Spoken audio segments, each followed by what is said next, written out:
This is BBC World News. The following programme contains scenes of a sexual nature.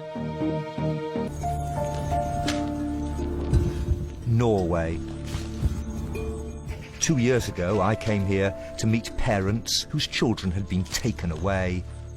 They said the state was far too quick to put children into care without good reason. Now I'm back, and there's still more anger in families torn apart.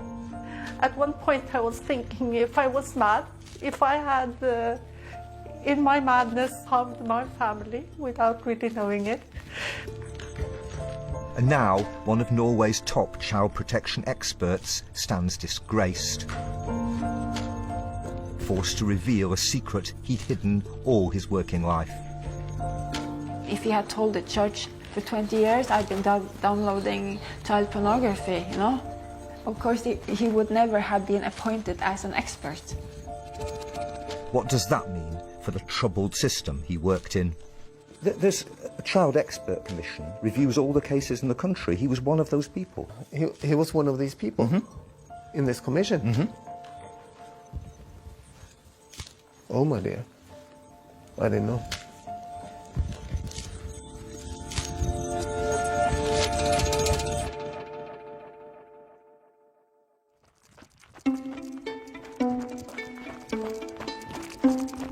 Cecilia runs every day in the woods above her home in Oslo.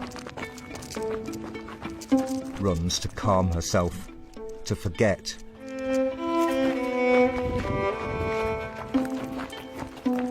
But she can't forget the day, years ago, that changed her life forever. When they came, I let my daughter open the door. It was two child protection experts, their job to advise the authorities whether or not she could keep her child. I was very scared and I didn't want them in my house in the first place. I hadn't asked for them to come to my house and observe us together. Norway's Child Protection Service was worried about the little girl's development, but Cecilia had rejected offers of help. They thought she wasn't taking proper care of her daughter. So she took him up here? Yeah, she took him up here. During their visit, the experts, a male psychiatrist and a female psychologist, scrutinised everything that happened. My daughter, she said that, I think she said she was hungry, she wanted something to eat.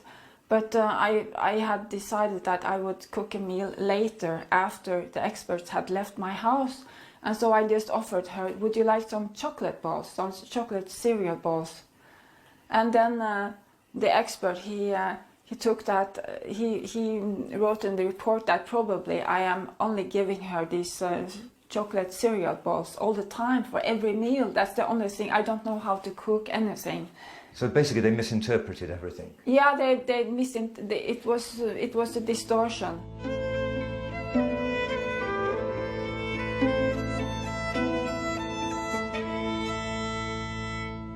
Then I noticed that the female psychologist, she was looking really intently at my ceiling, like she was going like this. And then she noticed, there's a cobweb there.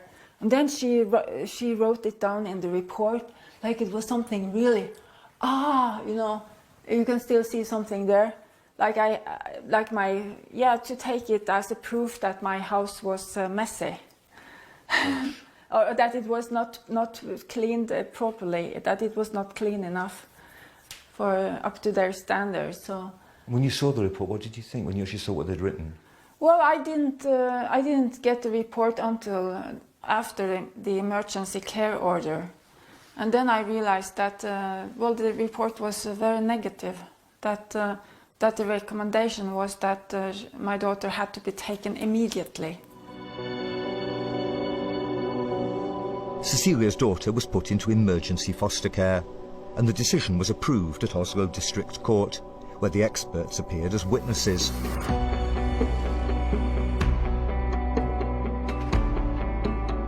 Fast forward several years to April this year, and one of those two experts, the psychiatrist, reappeared in the same courthouse. This time, though, he wasn't in the witness stand, he was in the dock. I'm not going to name him, for a reason I'll come to later, but he's a man who played a key role not just in Cecilia's case, but in those of many other families too. It was the trial of one expert, but it raises much wider questions about the whole Norwegian child protection system, a system that's been widely criticised for being too ready to take children away from their parents. Hello. Hi, you're Rune, yes? Yeah, that's Hi, nice really nice to see you. I'm Tim. You too. And so the courtroom is over there? Courtroom is over there. Okay. I can show you the... Rune Fardal is a veteran campaigner for the rights of families.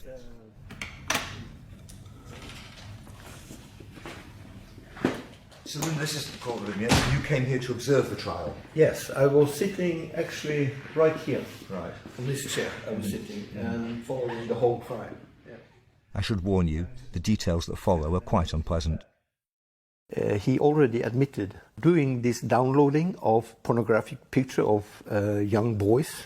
And the children in these images, how old were they, roughly?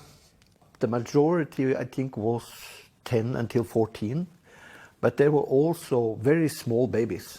There was young boys having oral sex on each other and on grown-up men. There was rape. There was disabled children. Every fantasy you can think of in a bad way was explained there. So he's looking at these pictures of children being abused, and he's never ever putting himself in the actual position of the children he's watching? No, he did not put it like that. He didn't see that as being pedophile at all, looking at picture of young children being misused by adults. In all, there were nearly 200,000 images of children, more than 4,000 hours of video. In passing sentence, the judge notes that the accused confessed his own guilt. But she adds this: the court finds that the accused, to a certain extent, trivialises his own actions.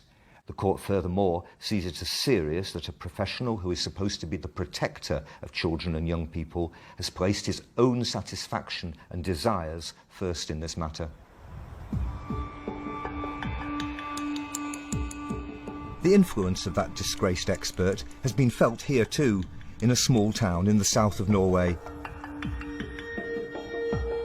His judgment has played a role in keeping this family divided for several years. So do you think you're the largest family in the town, with 8 children? 8 children, that's a rarity here. Because that was, that would be the question people would ask us.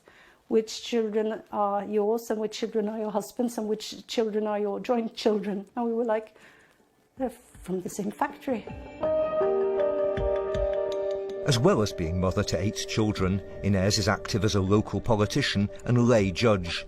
She thought of her home as loving, if lively, but 5 years ago, 4 of her children were suddenly taken away by child protection services known as barnevernet.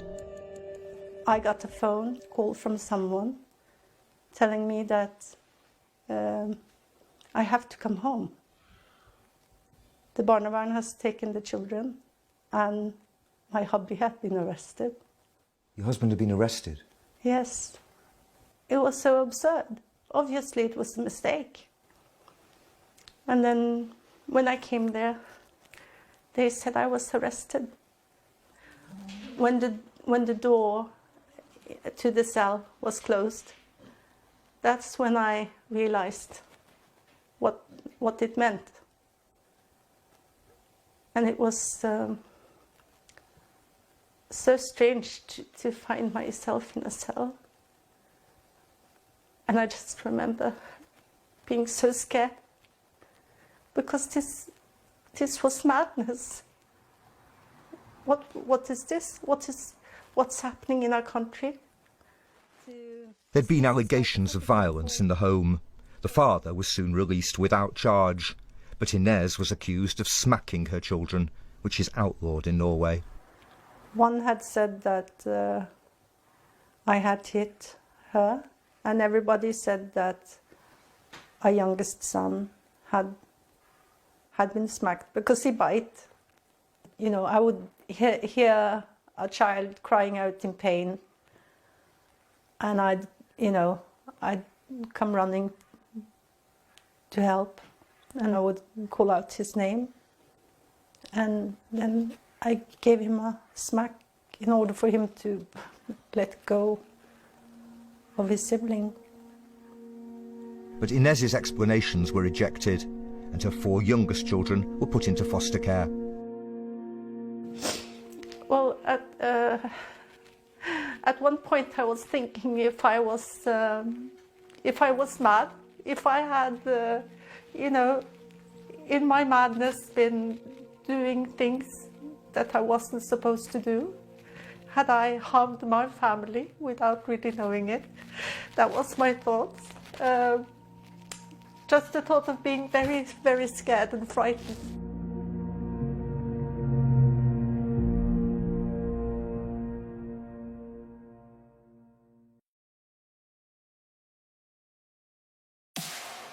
My heart is beating so fast. There's gunshots, there's sirens, this bridge is totally not stable. I really want to reach the top. Where others see a challenge, we see an opportunity. Where some see limits, we see adventure. Wow. We don't travel to escape life, we travel to live it.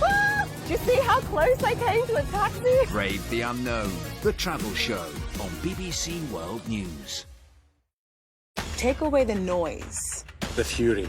the fighting voices, the distortions, the cosmetics, the color and the flashy effects. But most of all, You can take away the lies. the slander. The misrepresentation. that seeks to pull us apart. And then Then you can find out. What's actually happening. And when you find that, then you'll find BBC News.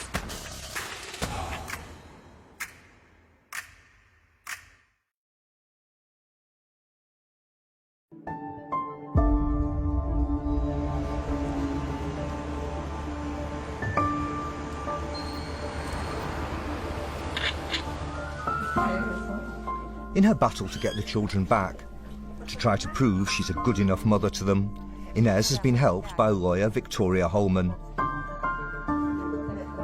Victoria believed there was a serious flaw in the case against Inez. The problem was every question was leading questions. And when you analyzed the reports, what the children actually said, if it was counting up how many times did they say that my mother was violent against me? 0. They never actually said, no. My mother was violent 0. to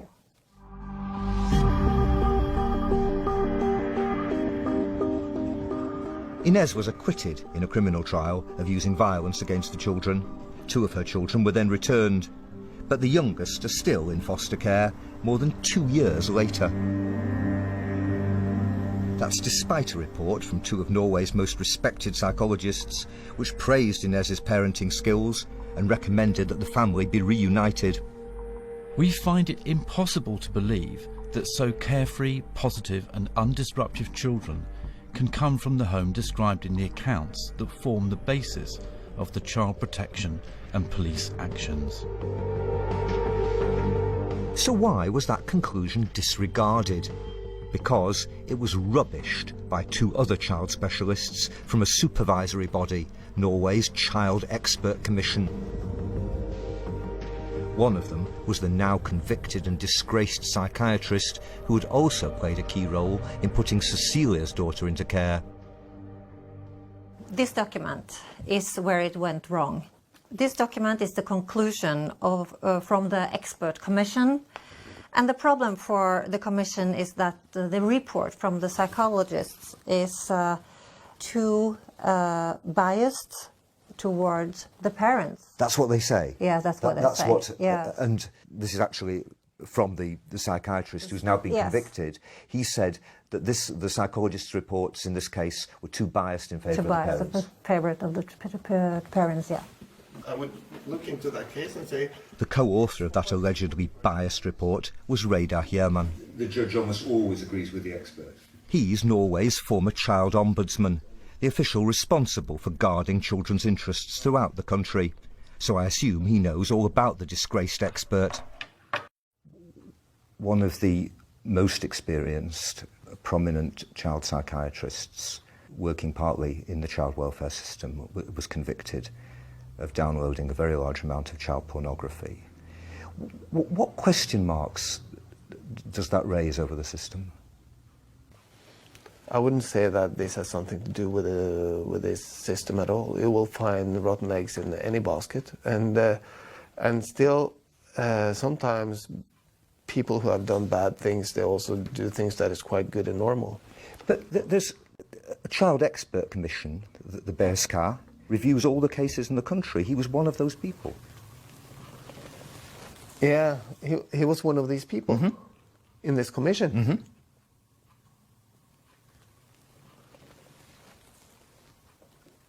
Oh my dear, I didn't know.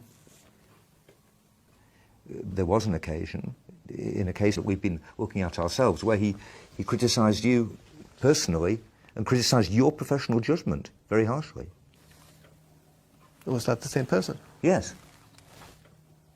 He actually criticised your professional opinion. Yes, he did. And I disagreed with this very much. And I was quite angry when I received this. And it makes me think, of course, if this is the same person, then... That is the same person. Because what happened after this was that these children's case would, of course, be treated in the light of this comment on my report. Correct. Interesting. Very interesting.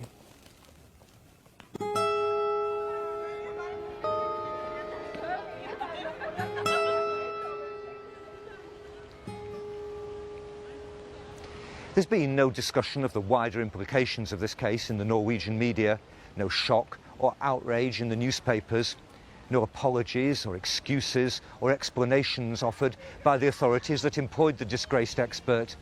And as far as I can discover, there are no plans for a full review of the child protection decisions that he was involved in.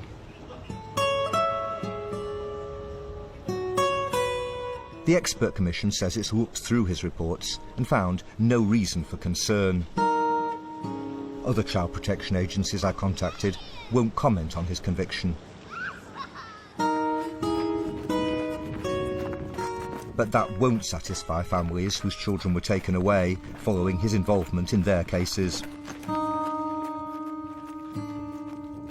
Well, I would say that that expert, he has, he's the one, he's responsible for taking my daughter away. And then it turns out that he has himself committed crimes against children. And I just think the thing, what has happened is wrong, you know.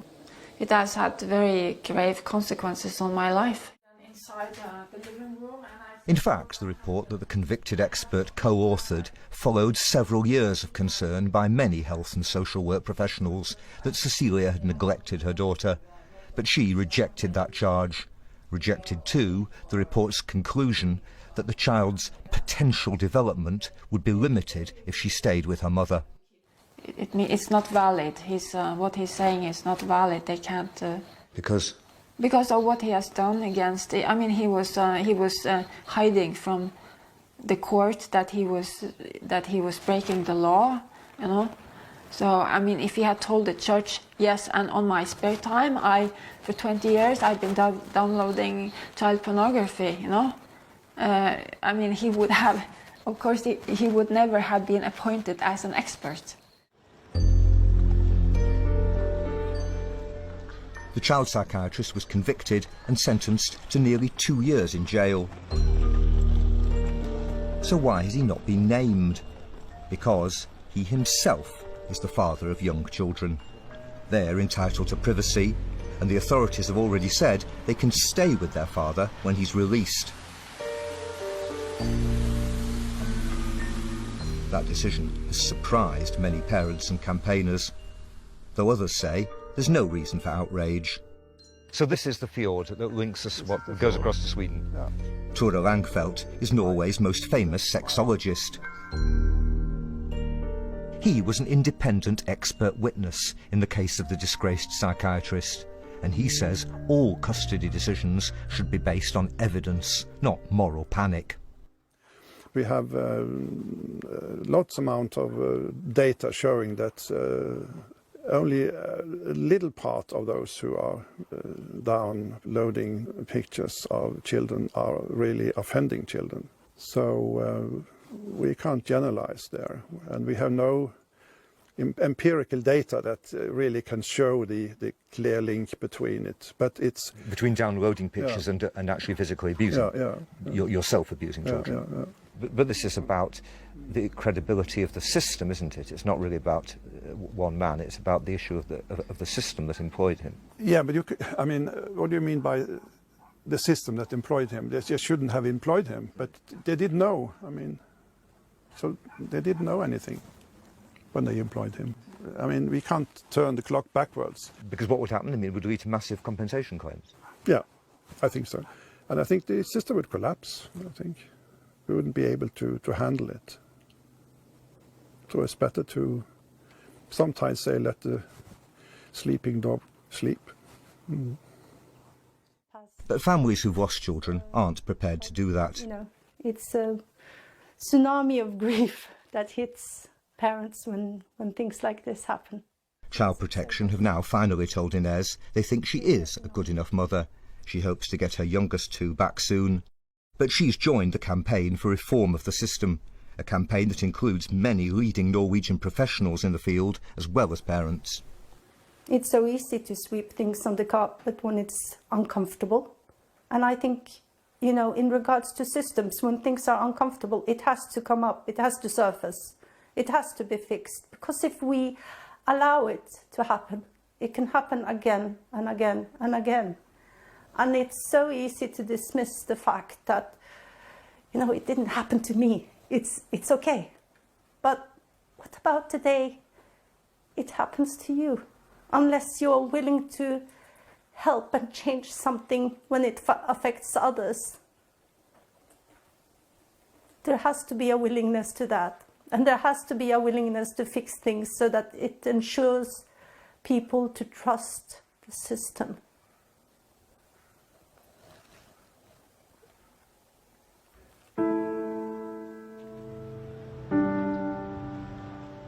The government and the Child Protection Service refused our requests for a comment on this case. They haven't been challenged hard over it within Norway, perhaps, because this is a society that tends overall to trust the state. But parents increasingly don't.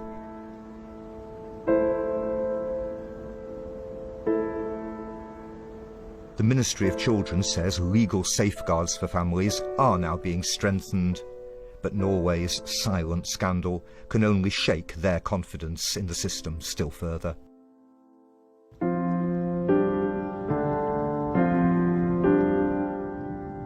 I can remember my daughter as a very happy child. She was always very smiling, happy. She was living.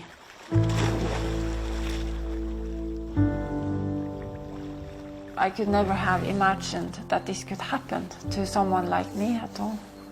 And I had a very good relationship with my daughter. I did. And I will never really get her back.